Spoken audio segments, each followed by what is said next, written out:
Hey all, in this video I'll be explaining whether you should rent where you live or not.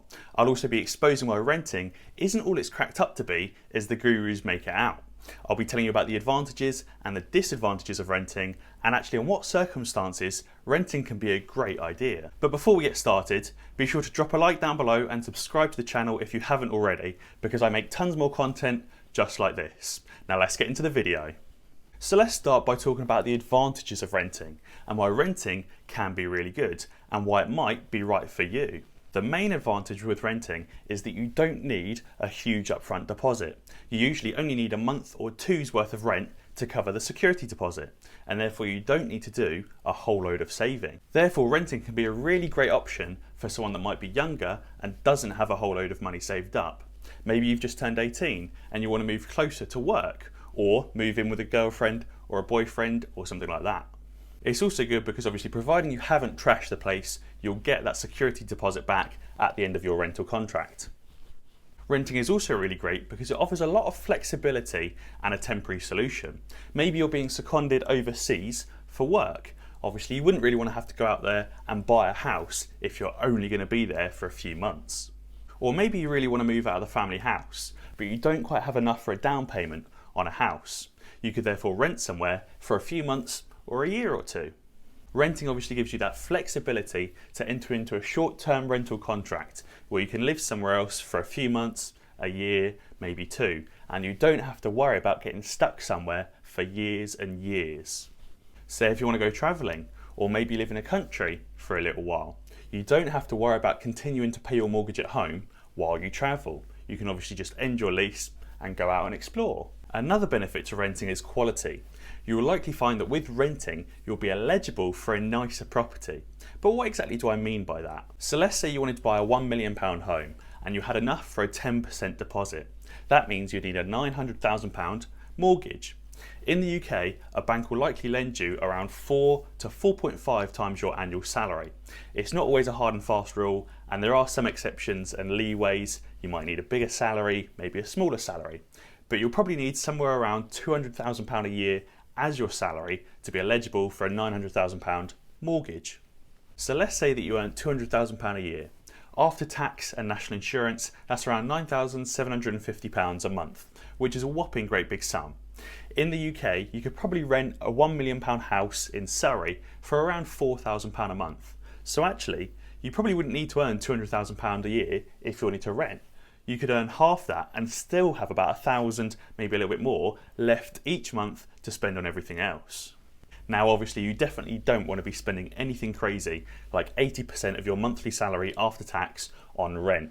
That's obviously a bit too much. You'd probably only really want to be spending around 20 to 40% of your monthly salary after tax on that rent, depending on what part of the country you live in. If you live in London, it'd probably be pretty difficult to only spend 20% of your monthly earnings on rent. That probably wouldn't even get you a one-bed flat. Therefore, you might end up spending a little bit more on rent, say up to 40%, unless you're a very high earner. But getting back on track, from the deposit perspective, it's definitely much cheaper to rent. If you wanted to rent, you probably only need somewhere between 4, 6, maybe 8 grand as your rental deposit. Whereas obviously if you wanted to buy a £1 million house in Surrey, you'd probably need at least £100,000 as the deposit, even if you were only using a 10% deposit mortgage. Another advantage to renting is that it's probably going to be a bit easier for budgeting, as your spending will probably be a bit more consistent. As a homeowner, you might find yourself shelling out to repair boiler breakdowns, to fix leaks, broken windows, to repair roofs. There's probably 1,000,001 different things that could go wrong in your home. Whereas obviously if you're renting, a lot of this is avoided. The only things that you have to pay for are the things that you've bought yourself. Maybe you've broken your TV, or a mirror, or a microwave, or some other small household items that you've paid for. So it'll be much easier and more straightforward to budget, as you won't have these big chunks of expenditure going out. Because you're obviously not going to have to shell out some crazy sum like £10,000 for a new roof. And if you're enjoying the video so far, be sure to comment below letting me know whether you think it's better to rent or to buy. So let's also talk about some disadvantages of renting.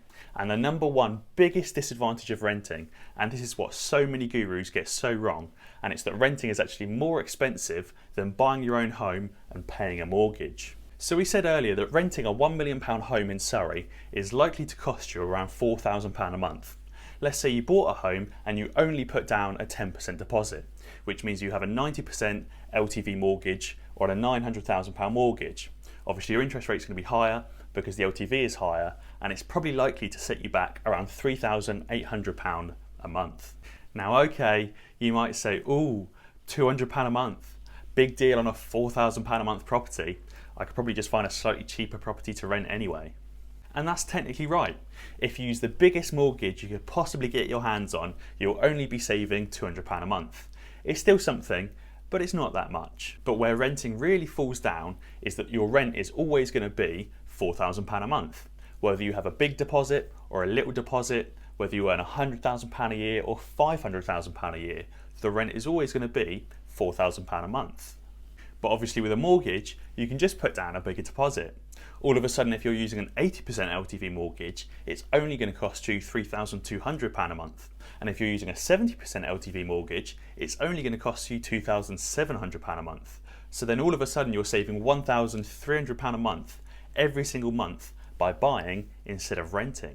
Now you could definitely say that if you buy, then your deposit is locked away in the house and you can't do anything with it. And that's definitely true. But you could say that it's invested in the house. But we'll talk about that later. But for now, why else shouldn't you rent? And it's well known that if you rent, you're effectively paying down somebody else's mortgage. It's dead money. You don't benefit from giving someone else that money. But if you own your own home and you pay off the mortgage every single month, that actually pays down a portion of your loan. When you make your mortgage payments, it's not just 100% interest that the bank gets to keep. A good chunk of that actually goes to paying off your mortgage so that there's less to pay when you want to sell your house. Let's say that you had a £100,000 mortgage, and over the course of a few years you made £10,000 in mortgage payments. Around £5,000 of that is interest, but around £5,000 of that actually pays off your loan. So you could really say that the true cost was only £5,000. Because obviously at the end of those few years, there's now only £95,000 left on the mortgage to pay. Therefore, when you sell your house, you get £5,000 extra pounds than if you were to sell it right at the very start. So really, instead of it costing you £10,000, it's only cost you £5,000. Another reason that you shouldn't rent is that you can't really do much to the property. If you own your own home, you can paint it how you like, add an extension, take out some walls, add some new walls in, but obviously if you rent, you can't really do any of that. Another reason that you shouldn't rent is that it doesn't teach you to save very well. If you rent, you might be tempted to spend all of your money each month as long as you've got that amount left over for your rent. Say if you earn £4,000 a month and you've got £2,000 to pay on rent, you might be tempted to spend the other £2,000 instead of saving it towards a deposit or a bigger deposit on your next house. And that's obviously not great because you won't be building up your savings or your investments for retirement. Another reason you shouldn't rent is that you don't benefit from any improvements in the property market. Say if you own your own home and the property market improves, you might gain 1%, 2%, even more on the value of your property. Whereas obviously if you rent, you don't gain that because you're paying off somebody else's mortgage. If you've made it this far into the video, then be sure to subscribe to the channel if you haven't already and check out some of my other videos. So when should you rent? And if you look at it from a financial standpoint, I think it's really important to consider how you can make your money work best for you. If you're someone like me that has a full-time job, then it might be better to buy a house. And let me explain why. If you have a full-time job, when you get paid, you'll probably put that money into a bank account. Or maybe, if you're really smart, you might invest it into the stock market, just like a tracker fund like the S&P 500, because obviously you're probably going to get a better return than just in a bank account. If you place your money into a bank account, you can probably expect somewhere between a 1 to 2% return on your investment. Now obviously if you invest it in something like the S&P 500, you might expect like a 4 to a 7% return on investment. But obviously if you invest it into property, you might actually get a bigger return on investment. So to start with, if you buy instead of renting, you're probably going to save at least £200 a month extra, because obviously we discovered that renting is more expensive than buying. And if I purchase a property with a 10% deposit and the property market improves by only 1%, then I get a 10% return on investment, because obviously I'm using a 10 times leverage, as I'm only using a 10% deposit and a 90% loan. So let's say that we buy a £1 million house in Surrey and we use a 10% deposit, which is £100,000. So we're going to save £200 a month, obviously for 12 months, which means that over the course of the year, we're going to save £2,400. Now let's assume that that property that we bought goes up in value by 2%, which is fairly reasonable to assume, and that means we're going to make £20,000 in capital gains. So therefore, in total, we've made £22,400 because we've got the £20,000 of capital appreciation and the £2,400 of savings. So let's assume that we actually sell after that year and we turn our capital appreciation into recognised capital gains. That £22,400 gain on our £100,000 investment is actually a 22.4% return, which absolutely destroys any return that you could possibly get in a bank or by investing in the stock market. So therefore, if you have a full-time job, it's definitely better to buy a property because obviously you're going to make a way bigger return by investing in your own property than you could by leaving your money in a bank. But what about if I ran a business? What if I owned a tech company that was just about to come out with a brand new app or a brand new product? Or maybe a postal company that was in some dire need of new investment to spur in some new life to the company? Then actually in this instance, it might be better to rent because you could use that £100,000 and invest it back into your company. You could pump all that money in and maybe double your money or triple it.